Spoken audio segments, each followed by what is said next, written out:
Good morning students, welcome to another lecture of fluid mechanics. Last lecture में हमने ये देखा था कि किसी पाइप फ्लो में अगर लॉसेस होते हैं तो कौन कौन से लॉसेस होते हैं। तो वहाँ पर हमने ये पढ़ा था कि वहाँ पर दो लॉसेस होते हैं। पहला मेजर लॉस, दूसरा माइनर लॉस। सबसे बड़ा जो लॉस है वो होता है फ्रिक्शन के कारण। पाइप की सरफेस में जो फ्रिक्शन होता है, जिसके अंदर एडीज फॉर्मेशन होता है, उसके कारण जो लॉस होता है उसको हम कहते हैं मेजर लॉस, जो कि होता है फ्रिक्शन के कारण। दूसरा जो लॉस होता है माइनर लॉस। माइनर लॉस में हमने देखा था कि सडन इन्लार्जमेंट के कारण अगर किसी पाइप का क्रॉस सेक्शन अचानक से बढ़ जाए या चैनल में अगर क्रॉस सेक्शन बढ़ा दिया जाए तो वहाँ पर कौन कौन से तरह से लॉस होता है और कैसे कैलकुलेट किया जाता है। आज के लेक्चर में हम पढ़ेंगे losses due to sudden contraction. अगर किसी पाइपलाइन में कॉन्ट्रैक्शन हो रहा है तो कॉन्ट्रैक्शन के कारण वहाँ पर कौन कौन से लॉसेस हो रहे हैं। तो अगर हम यहाँ पर देखें तो बहुत ज़्यादा an abrupt contraction in geometrically the reserve of an abrupt enlarge here. Also the streamline cannot follow the abrupt changes of the geometry, hence gradually conversion from an upstream section of the larger tube. तो जैसे हम देखें कि यहाँ पर larger tube में भी losses हो, लार्जर क्रॉस सेक्शन में लॉस हो रहे थे, वैसे ही कॉन्ट्रैक्शन के कारण भी लॉस होता है यहाँ पर। तो अगर हम इसको एनालाइज करना चाहें तो अगर आप यहाँ पर देखें तो this can be the diagram. ये सारी डिटेल्स डायग्राम के बारे में है। तो अगर हम यहाँ पर देखें डायग्राम, तो ये देखिए एक पाइप फ्लो है, इसका क्रॉस सेक्शन कुछ इस तरह से था। सेक्शन 1 पे क्रॉस सेक्शन था A1 और यहाँ पर देखें आप, हमने सडनली रिड्यूस कर दिया क्रॉस सेक्शन को और सडनली रिड्यूस कर दिया है, तो ये जो क्रॉस सेक्शन एरिया है वो हो गया है A2 और वेलोसिटी है V2। और सडन कॉन्ट्रैक्शन के कारण यहाँ पर एडीज फॉर्मेशन हो रहा है और एक मिनिमम क्रॉस सेक्शन एरिया है, आप देख सकते हैं इस स्ट्रीम लाइन को। तो यहाँ पर मिनिमम जो क्रॉस सेक्शन है इसको हम कहते हैं एरिया एट वेना कॉन्ट्रैक्टा, जिसको हम AC से इंडिकेट कर रहे हैं।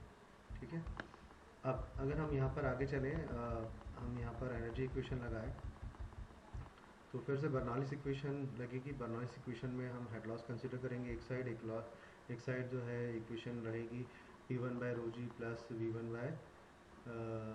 V1 square by 2g plus Z1, क्योंकि यहाँ पर क्रॉस सेक्शन अगर हम देखें तो पाइप 1 और पाइप 2 जो है वो अगर इस सेंटर लाइन, यहाँ पर एक इमेजिनरी सेंटर लाइन अगर आप देखें तो ये सेंटर लाइन किसी डेटम से उसकी जो हाइट है वो Z1 is equal to Z2 है, इसलिए हम Z को कंसिडर नहीं करेंगे। तो एक साइड रहेगा हेड लॉस, कुछ ना कुछ एनर्जी लॉस होगा।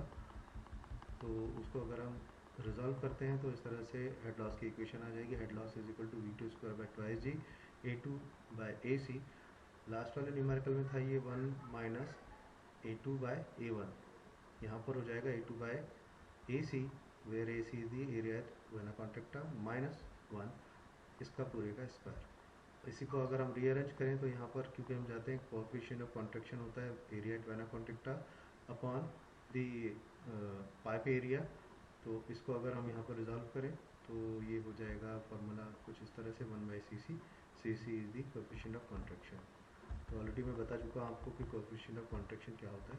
अब अगर आप यहाँ पर देखें तो ये जो सारे के सारे कांस्टेंट है, ये भी कांस्टेंट है, 1 is digit, this one is the constant.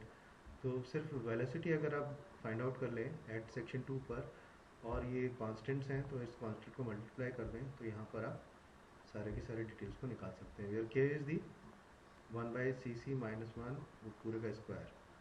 So this is the table which is showing, ये एक टेबल है जिसमें हम देख रहे हैं कि A2 बाई A1 के अकॉर्डिंग जो K है उसकी वैल्यू क्या क्या होती है। ये डिज़ाइन टेबल में ऑलरेडी दिया रहता है, या फिर न्यूमेरिकल जब आते हैं इसके तो इसके ऊपर इसकी वैल्यू दी रहती है। तो इस तरह से यहाँ पर हम हेड लॉस को निकाल सकते हैं और उसको एनर्जी इक्वेशन में इक्वेट कर सकते हैं। इसी के साथ साथ अगर हम देखें तो यहाँ पर एंट्री लॉसेस भी होते हैं।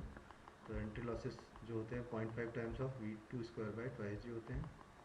इसी तरह से अगर हम देखें तो ये पाइप के कुछ क्रॉस सेक्शन है जिसमें हम यहाँ पर लॉसेस देख रहे हैं। देखिए अचानक से हमने क्रॉस सेक्शन को कम कर दिया है यहाँ पर। इस तरह से अगर हम यहाँ पर रेडियस प्रोवाइड करते हैं तो ये लॉस जो है वो कम हो जाता है। तो आज के लेक्चर में हमने पढ़ा कि पाइप में जो लॉसेस होते हैं सडन कॉन्ट्रैक्शन के कारण, अचानक से अगर एरिया कम कर दिया जाए तो उसके कारण कौन कौन से लॉसेस होते हैं और उसको हम कैसे फाइंड आउट करते हैं। मेजर लॉस जो होता है वो फ्रिक्शनल लॉस होता है। Minor loss can be HL, और उस HL को फाइंड आउट करने के लिए फॉर्मूला हम ऑलरेडी देख चुके हैं। Thank you very much. I hope you understand the lecture. Please stay at home, घर से ही पढ़ाई करें। Thank you.